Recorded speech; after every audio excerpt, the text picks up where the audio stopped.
পাঁচটি ধারার ইসলামী ব্যাংক একীভূত হয়ে নাম হচ্ছে ইউনাইটেড ইসলামী ব্যাংক। অনেক দিন ধরে আলোচনায় ছিল শেখ হাসিনার আমলে। অনেকগুলো অপ্রয়োজনীয় প্রতিষ্ঠানের জন্ম দিয়েছিলেন শেখ হাসিনা।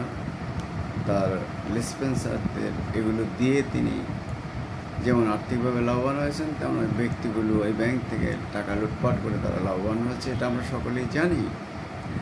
এখন এসে বর্তমান সরকার অনেকদিন আগেই পাঁচটি ব্যাংকে দুর্বল হিসেবে ট্রিট করে এগুলিকে একীভূত করার চেষ্টা করছে। নানা বাধা আছে, তারপরও এখন সম্প্রতি তাদের সিদ্ধান্ত প্রায় চূড়ান্ত হয়েছে যে এই পাঁচটি ব্যাংক হলো সিকিউরিটি ইসলামী ব্যাংক, সোশ্যাল ইসলামী ব্যাংক, গ্লোবাল ইসলামী ব্যাংক, ইউনাইটেড ব্যাংক ও এক্সিম ব্যাংক। এই পাঁচটা ব্যাংকে চিহ্নিত করা হয়েছে এবং এগুলোর ব্যাপারে এখন রিপোর্ট হলো ইসলামী ধারার যে পাঁচটি ব্যাংক একীভূত করার উদ্যোগ নেওয়া হয়েছে সেগুলোর ব্যাপারে প্রশাসক বসাবে বাংলাদেশ ব্যাংক, এটা সিদ্ধান্ত। এই প্রশাসকেরা একীভূত প্রক্রিয়া বাস্তবায়ন করবে। প্রশাসক পদে বদলানো হবে বাংলাদেশের ব্যাংকের 5 জন ঊর্ধ্বতন কর্মকর্তা বসানো হবে। তাদের সহায়তা করার জন্য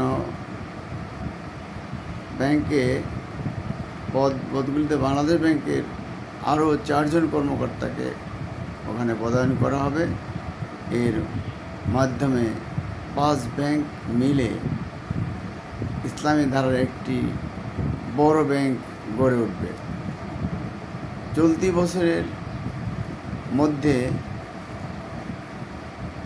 ব্যাংক রেজুলেশন অধ্যাদেশের আলোকে প্রতিটি ব্যাংকে প্রশাসক দায়িত্ব দেবেন, তারপর তারাই ব্যাংকগুলোর বিষয়ে সিদ্ধান্ত নেবেন। গতকাল মঙ্গলবার কেন্দ্রীয় ব্যাংকের পরিচালনা পর্ষদের সভায় এই সিদ্ধান্ত হয়। প্রশাসক বসানোর পর নিশ্চিত হবে ব্যাংকের বর্তমান পরিচালনা পর্ষদ কী করবে। কিছুদিন আগে একীভূত করতে ব্যাংক 5টির শুনানি করেছিল বাংলাদেশ ব্যাংক।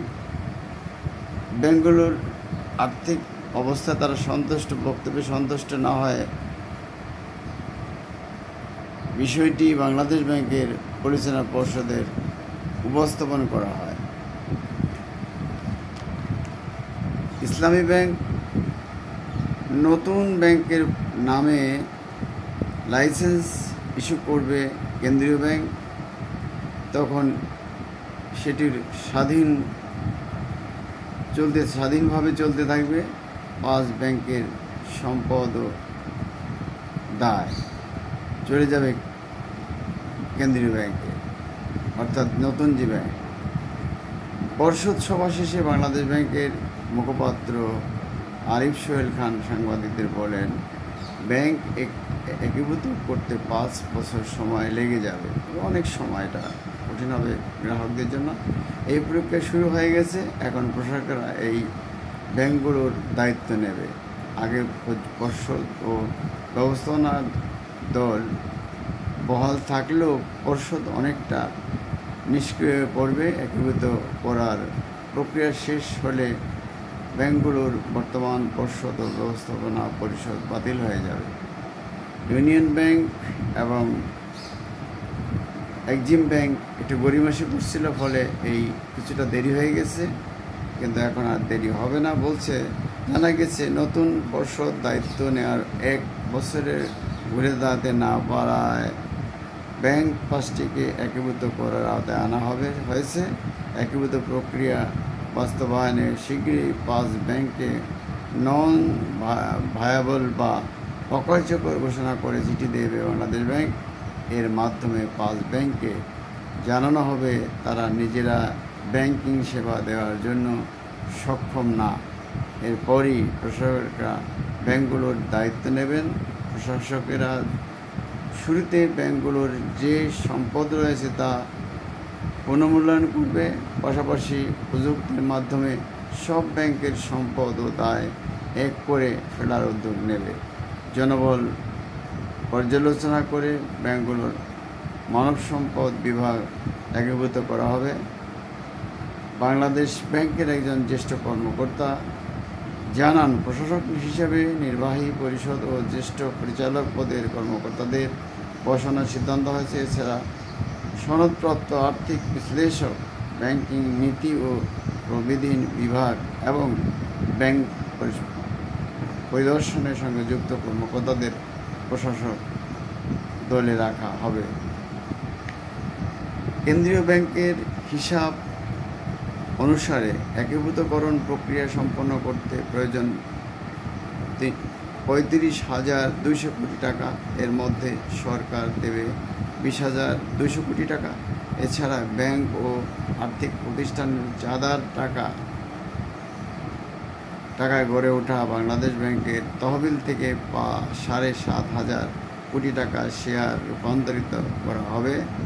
বাকি 7,500 কোটি টাকা এসব ব্যাংকের প্রাতিষ্ঠানিক আমানতকে শেয়ারে রূপান্তরিত করা হবে। এসব ব্যাংকের মধ্যে ফার্স্ট সিকিউরিটি, ইউনিয়ন, গ্লোবাল ও সোশ্যাল ইসলামী ব্যাংক দীর্ঘদিন ধরে এস আলম গ্রুপের নিয়ন্ত্রণে ছিল। এক্সিম ব্যাংক ছিল নাসা গ্রুপের চেয়ারম্যান নজরুল ইসলাম মজুমদারের নিয়ন্ত্রণে। ব্যাংকগুলো থেকে নামে বেনামে অর্থ তুলে নেওয়ার অভিযোগ রয়েছে তাদের বিরুদ্ধে। এদিকে 5 শরিয়া ভিত্তিক ব্যাংকের একীভূতকরণ কার্যক্রম বাস্তবায়নের জন্য 8 সদস্যের একটি ওয়ার্কিং কমিটি গঠন করেছে সরকার। বাংলাদেশ ব্যাংকের ডেপুটি গভর্নর মোহাম্মদ জাকির আহমেদকে আহ্বায়ক করে এই কমিটি গঠিত হয়। বাংলাদেশ ব্যাংকের তথ্য অনুযায়ী 5 ব্যাংকের মোট আমানত ধারাবাহিকভাবে কমে গত মে মাসে 1,36,546 কোটি টাকা নেমেছে, যা গত মার্চে ছিল 1,46,899 কোটি টাকা। আমানত কমার বিপরীত চিত্র রয়েছে।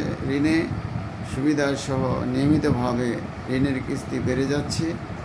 গত মে মাসে এসব ব্যাংকের ঋণ স্থিতি কমে হয়েছে 1,95,413 কোটি টাকা, যা গত মার্চে ছিল 1,93,895 কোটি টাকা।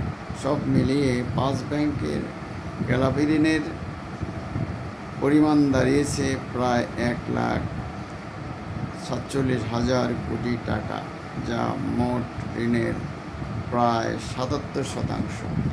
এই চিত্র থেকে পরিষ্কার হয়ে যায় যে ব্যাংকগুলোতে কী পরিমাণ লুটপাট হয়েছে এবং আওয়ামী ফেসিবাদের দস্যুরা কী পরিমাণ সুবিধা নিয়েছে। গ্রাহকদের টাকা নিয়ে ব্যাংকগুলিকে ফাঁকা করাটা হয়েছে, ব্যাংকগুলিকে অবৈধভাবে দখল করা হয়েছে।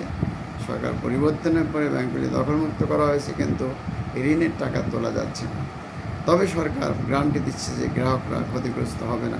এটা খুবই একটা ইতিবাচক দিক, যে তবে গ্রাহকদের কষ্ট হবে, তাদের প্রয়োজনীয় টাকা তারা সময় মতো তুলতে পারছে না এবং আরও অনেক দিন হয়তো পারবে না।